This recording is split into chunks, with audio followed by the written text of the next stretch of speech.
मेरे सम्मानित दर्शक, मेरे सब्सक्राइबर्स, मेरे व्यूअर्स, सबको एडवोकेट केवी सिंह की तरफ से स्वागत किया जाता है। आज मैं आपको भारतीय न्याय संहिता की धारा 143 के संबंध में बताऊंगा। आप लोग ध्यानपूर्वक सुने और इसका लाभ उठाएं।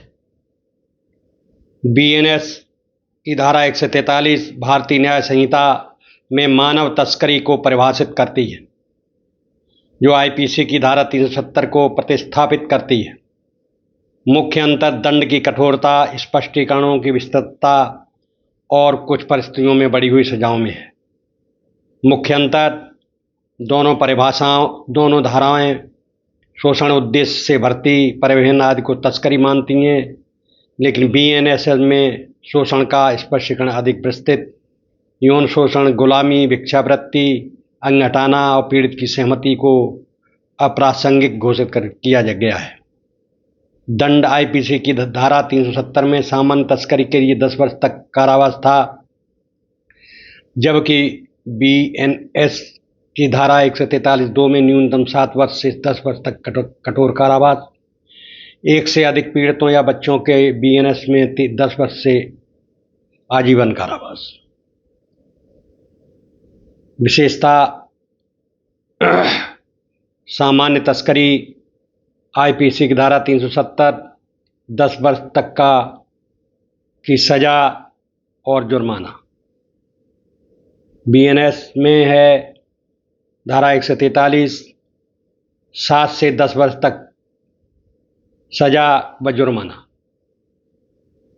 इसी तरह एक से अधिक बच्चा आईपीसी की धारा में 10 वर्ष से आजीवन कारावास व जुर्माना, और 143 में बीएनएस की धारा में 10 वर्ष से आजीवन कारावास व जुर्माना। लोक सेवक पुलिस में आईपीसी की धारा 370 में आजीवन कारावास व जुर्माना, व बीएनएस की धारा 143 में शेष जीवन का आजीवन कारावास या जुर्माना।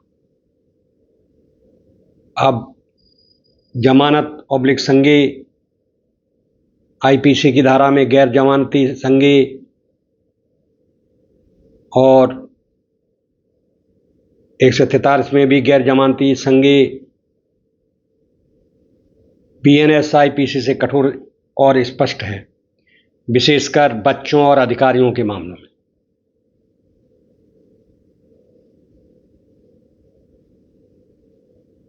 बीएनएस की धारा 143 में शोषण की परिभाषा स्पष्टीकरण 1 में दी गई है। यह शारीरिक शोषण का कोई भी कार्य या किसी भी प्रकार का यौन शोषण, गुलामी या दास्ता, भिक्षावृत्ति या अंगों को जबरन निकालने जैसी प्रथाओं को शामिल करती है।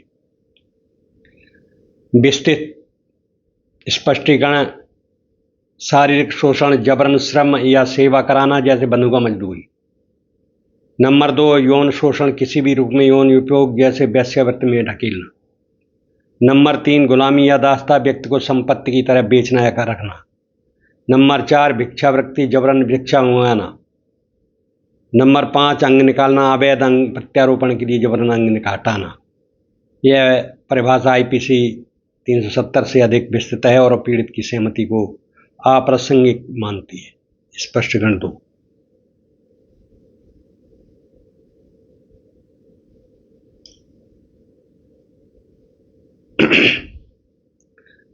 शोषण मानव तस्करी का एक मूलभूत तत्व है, लेकिन कानूनी रूप से तस्करी तो शोषण प्राप्त करने के लिए व्यक्ति की भर्ती, परिवहन, नियंत्रण की प्रक्रिया है।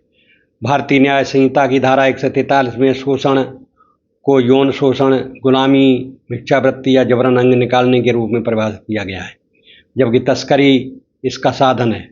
मुख्य कानूनी फर्क: शोषण किसी व्यक्ति का श्रम, यौन सेवाएं, अन्य लाभ के लिए दुरुपयोग, जो तस्करी के बिना भी अलग अपराध हो सकता है, जैसे बंधुआ मजदूरी। नंबर 2, मानव तस्करी शोषण के उद्देश्य से धमकी, बल, धोखा, प्रलोभन द्वारा व्यक्ति को भर्ती, परिवहन करना बीएनएस में स्वतंत्र अपराध है। संबंध: मानव तस्करी हमेशा शोषण का लक्ष्य रखती है, लेकिन शोषण बिना सीमा पार या परिवहन के हो सकता है। शोषण क्या होता है? परिभाषा: लाभ के लिए दुरुपयोग, और मानव तस्करी शोषण हेतु भर्ती, परिवहन। मध्यम: जबरदस्ती, धोखा आवश्यक शोषण में होता है, मानव तस्करी में बल, धोखा अनिवार्य।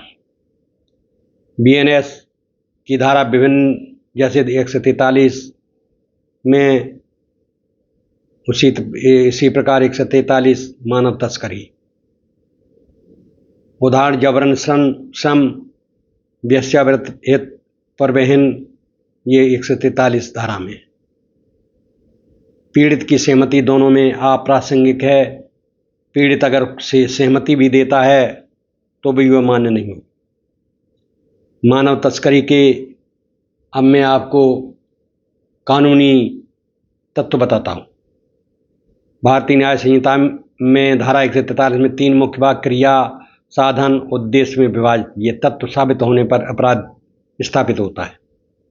नंबर 1, क्रिया: व्यक्ति को भर्ती करना, परिवहन करना, आश्रय देना, स्थानांतरित करना या प्राप्त करना। नंबर 2, साधन: धमकी, बल, जबरदस्ती, अपहरण, धोखा, सत्ता का दुरुपयोग या प्रलोभन, भुगतान या लाभ। उद्देश्य: शोषण के लिए, इसमें यौन शोषण, गुलामी, भिक्षावृत्ति या जबरन अंग निकालना। अतिरिक्त विशेषताएं: पीड़ित की सहमति अप्रासंगिक है, विशेषकर नाबालिगों के मामलों में धारा संविधान के अनुच्छेद 23 के अनुरूप है और गैर जमानती अपराध है। इस प्रकार आपने धारा 143 का पूर्ण विवरण सुना। आशा है आपकी समझ में आ गया होगा। अब मैं इस वीडियो में आपसे विदा लेता हूँ। अगले वीडियो में फिर उपस्थित होऊंगा।